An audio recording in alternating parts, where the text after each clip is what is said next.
Assalamu alaikum class. I hope you all are good. Today we are going to start unit number 4, first aid, ibtidai tibbi imdad. Chale, let's start with its translation. We all need help at times in our lives. हम सबको अपनी ज़िंदगियों में मुख्तलिफ़ औक़ात में मदद की ज़रूरत होती है.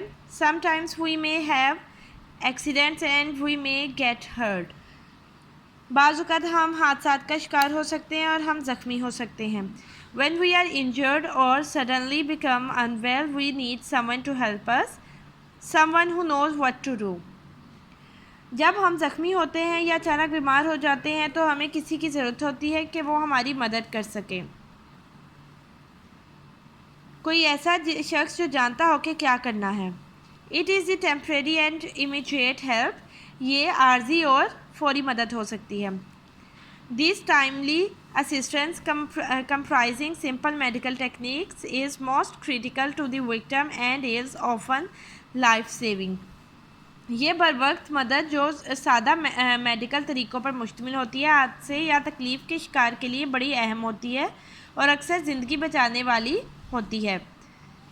Any lay person can be trained to administer first aid. किसी भी आम आदमी को तरबियत दी जा सकती है कि वो इब्तदाई मदद मुहैया करे. The first aid can be carried out using minimal equipment.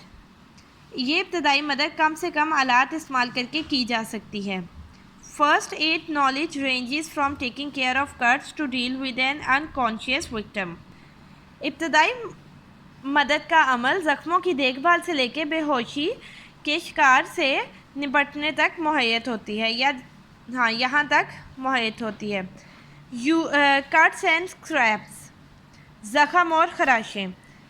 Handling minor accidents at home और on the road develops a sense of crisis management. घर या सड़क पर हादसा से निपटना बहरान पर काबू पाने का एहसास परवान चढ़ाता है. This may prepare people to tackle with unexpected emergencies with great confidence. ये गैर मुतवक्का हादसात पर एतमाद से काबू पाने के लिए लोगों को तैयार कर सकता है. Minor cuts and scrapes usually do not need to go to the emergency room. मामूली ज़ख़म और खराशों के लिए अमूमन एमरजेंसी रूम में जाने की ज़रूरत नहीं होती. Yet proper care is essential to avoid infection और other complications. फिर भी इन्फेक्शन यानी आलूदगी या दूसरे पेचीदगियों से बचने के लिए मुनासिब एहतियात की ज़रूरत होती है. Following guidelines can help you to handle crisis and take care of all.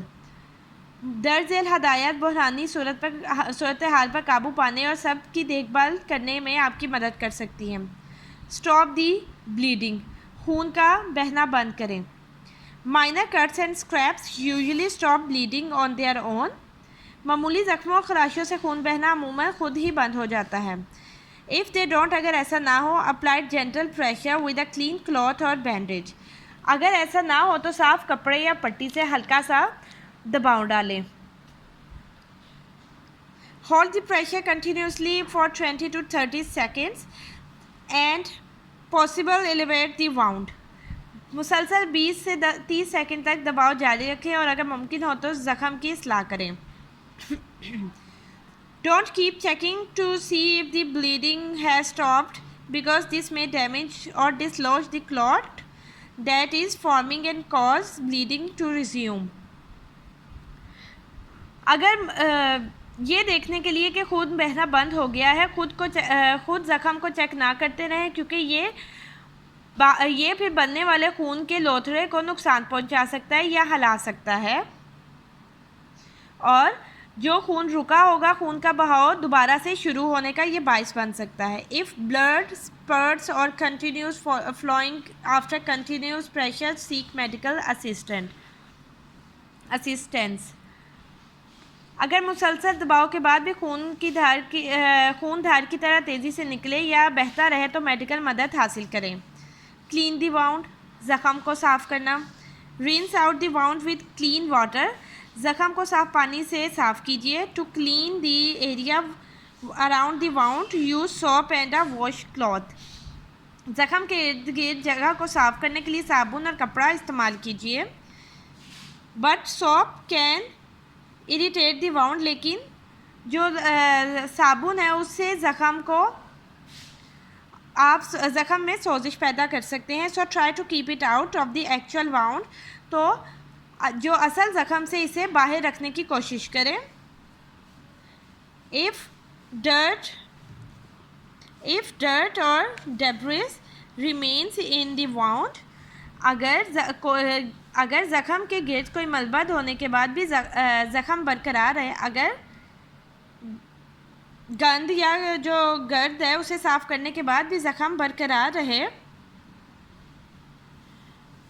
use tweezers cleaned with alcohol to remove the particles.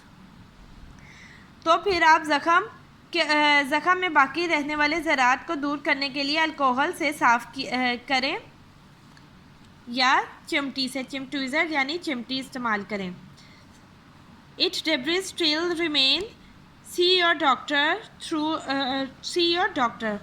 अगर गर्द या ये मवाद अभी भी बाकी हो तो डॉक्टर से जाके मिले.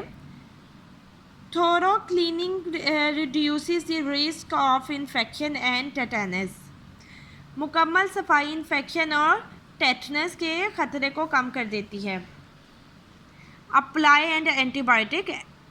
जरासीम से कोई एंटीबायोटिक इस्तेमाल करना. एंटीबायोटिक क्या होता है? जो हम जरासीम को दूर करने के लिए इस्तेमाल करते हैं. After you clean the wound, जब आप ज़ख़म साफ़ कर चुके हों, apply a thin layer of an antibiotic cream और ointment to help keep the surface moist.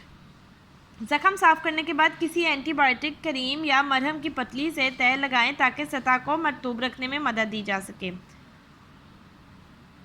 The products don't make the wound heal faster but they can help your body's natural healing process work fast. ये चीज़ें आपके ज़ख़म को तेज़ी से सही तो नहीं कर सकती, लेकिन बल्कि वो आपके जिस्म के कुदरती तौर पे सही होने के अमल को तेज़ करती हैं. Certain ingredients in some ointments can cause a mild rash in some people.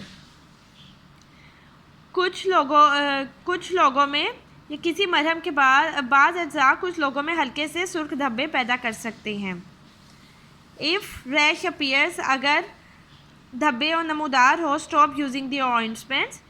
अगर सुर्ख धब्बे ज़ाहिर हों तो मरहम का इस्तेमाल बंद कर दें. Cover the wound. ज़ख़म को ढांप दें. Bandages can help keep the wound clean and keep harmful bacteria out. पट्टियाँ ज़ख़म को साफ़ रखने और नुकसानदेह जरासीम को बाहर रखने में मदद दे सकती है. After the wound has healed enough to make infection unlikely, exposure to the air will speed wound healing.